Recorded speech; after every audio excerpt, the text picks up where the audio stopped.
ನಾವೀಗ ದಾವಣಗೆರೆ ನಗರದ ಆನೆಕೊಂಡ ಪ್ರದೇಶದಲ್ಲಿದ್ದೀವಿ. ವಿಶೇಷವಾಗಿ ಆನೆಕೊಂಡ ಪ್ರದೇಶ ಅಂದರೆ ಬಹುತೇಕವಾಗಿ ರೈತಾಪಿ ಜನ ಇರ್ತಕ್ಕಂಥ ಪ್ರದೇಶ. ನಿನ್ನೆ ರಾತ್ರಿಯನ್ನು ಗಣೇಶ್ ಮೆರವಣಿಗೆ ವೇಳೆ ಕಲ್ಲು ತೂರಾಟ ನಡೀತು. ಆ ತೂರಾಟ ನಡೆದಂಥ ವೇಳೆಯಲ್ಲಿ ಸುಮಾರು ಒಂದು 20 ರಿಂದ 30 ಜನರ ಒಂದು ತಂಡ ಈ ಪ್ರದೇಶಕ್ಕೆ ನುಗ್ಗಿರ್ತಕ್ಕಂಥದ್ದು, ಮನೆಗಳಿಗೆ ಮೇಲೆ ಕಲ್ಲು ತೂರಾಟ ಮಾಡಿರ್ತಕ್ಕಂಥದ್ದು. ನೋಡ್ತಾ ಇರ್ಬೋದು ನೀವು ಆನೆಕೊಂಡದ ಆ ಮನೆಗಳ ಮುಂದೆ ನಿಲ್ಲಿಸಿದಂಥ ಕಾರನ್ನು ಕೂಡ ಗ್ಲಾಸ್ಗಳನ್ನ ಪುಡಿ ಪುಡಿ ಮಾಡಿರ್ತಕ್ಕಂಥದ್ದು. ಈ ತಂಡಗಳು ಏನು ಇಲ್ಲಿ ಈ ಪ್ರದೇಶಕ್ಕೆ ನುಗ್ಗಿದ ಹಿನ್ನೆಲೆಯಲ್ಲಿ ಕೆಲವು ಬೈಕ್ಗಳಿಗೂ ಕೂಡ ಮನೆ ಮುಂದೆ ಬೈಕ್ಗಳನ್ನು ಕೆಡವಿದ್ದು ಮತ್ತು ಕಲ್ಲು ತೂರಾಟ ಮಾಡಿದ್ದು, ಮನೆಗಳ ಮೇಲೆ ಕೂಡ ಕಲ್ಲು ತೂರಾಟವನ್ನು ಮಾಡಿದ್ದು ಮತ್ತು ಮನೆ ಮೇಲೆ ನಿಂತ ವಾಹನಗಳಿಗೂ ಕೂಡ ಕಲ್ಲು ತೂರಾಟವನ್ನು ಮಾಡಿರ್ತಕ್ಕಂಥದ್ದು.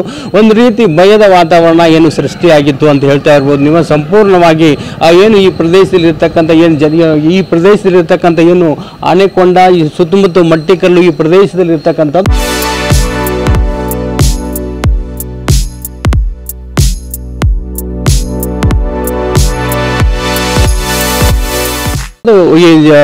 ಏನು ಬೇತೂರು ರಸ್ತೆಯಿಂದ ಜನ ಬಂದು ನುಗ್ಗಿದ್ರು. ಆ ಜನ ಬಂದು ನಿರಂತರವಾಗಿ ಕಲ್ಲು ತೂರಾಟವನ್ನು ಮಾಡಿದ್ರು. ಪೊಲೀಸರು ಕೂಡ ಅವರನ್ನು ಬೆನ್ನಟ್ಟಿಕೊಂಡು ಹೋದ್ರು ಕೂಡ ಅಷ್ಟರಲ್ಲಿ ಕೆಲವು ವಾಹನಗಳನ್ನು ಜಖಂ ಮಾಡಿರ್ತಕ್ಕಂಥದ್ದು ನೋಡ್ತಾ ಇರ್ಬೋದು ನೀವು. ಈ ಬೈಕ್ಗಳನ್ನು ಕೂಡ ಸಂಪೂರ್ಣವಾಗಿ ಜಖಂ ಮಾಡಿರ್ತಕ್ಕಂಥದ್ದು.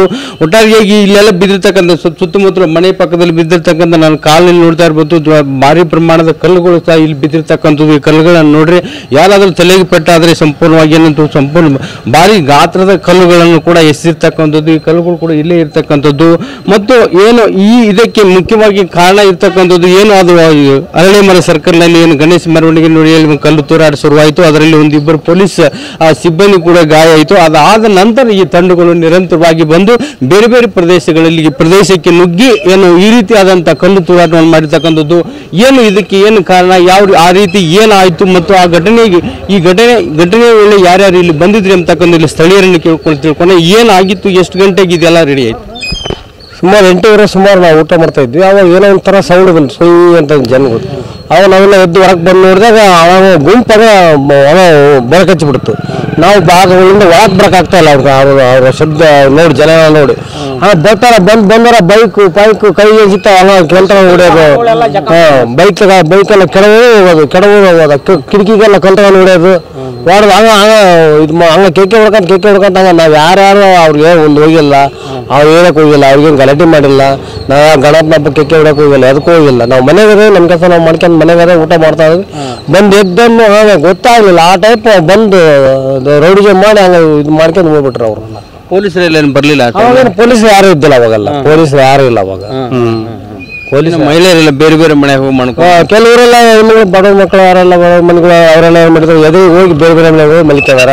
ರಾತ್ರಿ ಯಾರು ನಿದ್ರೆ ಮಾಡ್ತಾ ಇಲ್ಲ. ಬಹಳ ರಾತ್ರಿ ಏರಿಗೆಲ್ಲ ಅವರೆಲ್ಲ ಮನೆಗಳು ಕಾತ್ಕೊಂತ ಕುಂತಿದ್ದಾರೆ.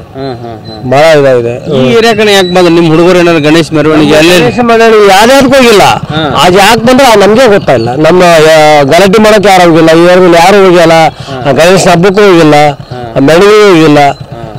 ಇಲ್ಲಿ ಕೆಲಸಕ್ಕೆ ಯಾವ ಕೆಲಸ ಮಾಡಿದ್ರೆ ಮನೆಗಿದ್ದಾರೆ. ಇಲ್ಲೆಲ್ಲ ಹಾಲು ಮಾರ್ಕೊಂಡು ಹಾಲು ಮಾರಿದ ವ್ಯವಸಾಯಕ್ಕೆ ಹೋಗಿ ಜನ ಇಲ್ಲಿ ಆದ್ರೆ ಇಲ್ಲಿ ಬಂದು ಆ ಥರ ಗಲಾಟೆ ಮಾಡಿದ್ದಾರೆ. ಒಟ್ಟಾರೆಯಾಗಿ ಇಡೀ ಒಂದು ಆನೆಕೊಂಡ ಪ್ರದೇಶದಲ್ಲಿ ಭಯದ ವಾತಾವರಣ ಸೃಷ್ಟಿಯಾಗಿದೆ ಅಂತ ಕಲ್ಲು ತೂರಾಟದಿಂದ ಏನು ಮನೆಯಲ್ಲಿ ಕೂತಂಥ ಜನರಿಗೂ ಕೂಡ ಭಯ ಹುಟ್ಟಿಸ್ತಕ್ಕಂಥದ್ದು. ಕೆಲವು ಮಹಿಳೆಯರು ಕೂಡ ಬೇರೆ ಬೇರೆ ಏನು ಭದ್ರವಾಗಿರ್ತಕ್ಕಂಥ ಕೆಲವು ಮನೆಗಳಿಗೆ ರಾತ್ರಿ ಕಳೆದಿರ್ತಕ್ಕಂಥದ್ದು. ಈ ರೀತಿಯಾಗಿ ಪೊಲೀಸರು ಸೂಕ್ತವಾದ ಕ್ರಮವನ್ನು ತೆಗೆದುಕೊಂಡು ಆರೋಪಿಗಳನ್ನ ಬಂಧಿಸಬೇಕೆಂಬತಕ್ಕಂಥ ಸ್ಥಳೀಯರ ಆಗ್ರಹವಾಗಿದೆ. ಶಾಂತಕುಮಾರ್ ಬಸವರಾಜ ದೊಡ್ಮನಿ, TV9 ದಾವಣಗೆರೆ.